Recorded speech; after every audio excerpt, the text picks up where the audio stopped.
Hi, my name is Doug, and I am a Christian. However, it wasn't always that way. Let me tell you my story. Let me tell you my background. I was raised in a good, loving family in the suburbs of Philadelphia.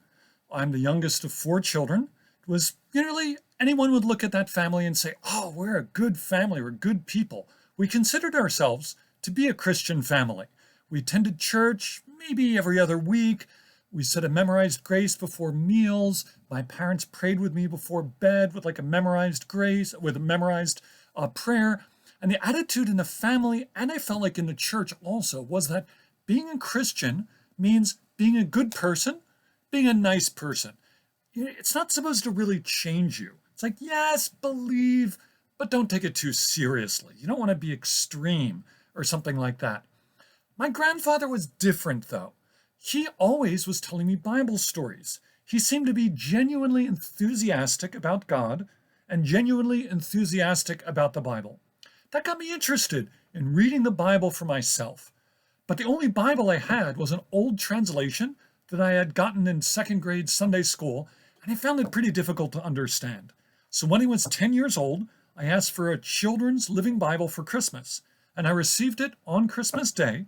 In the introduction, in the Bible, it said that they recommend that you start out reading the Gospel of John in the New Testament, and then just read from the beginning to the end, from Genesis to Revelation.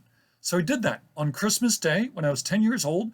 I read the whole book of John, and then every night before bed, I started reading for maybe half an hour or so, starting in Revelation, starting in Genesis, going all the way to Revelation.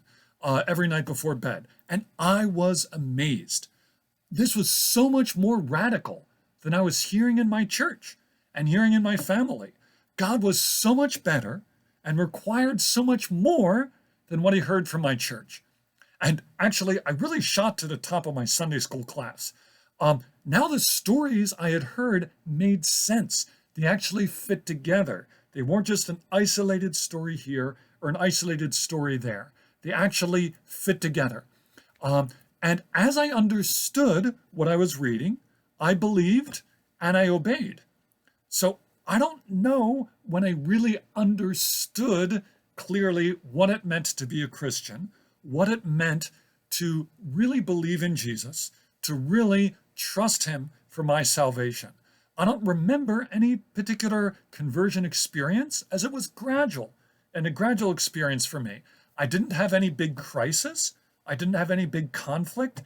It was more being attracted to God. I was falling in love with the Bible. I was falling in love with God. And that has continued. It's been more than 40 years that I've been regularly reading the Bible and regularly praying. And it is wonderful. This is the central relationship of my life. I am happily married. I have two wonderful children. Actually, I come from a long line of people who have had children, but it's the key relationship in my life is with my loving Heavenly Father, with God. And because of my relationship with God, I'm able to love my wife so much better, and I'm able to love my children so much better.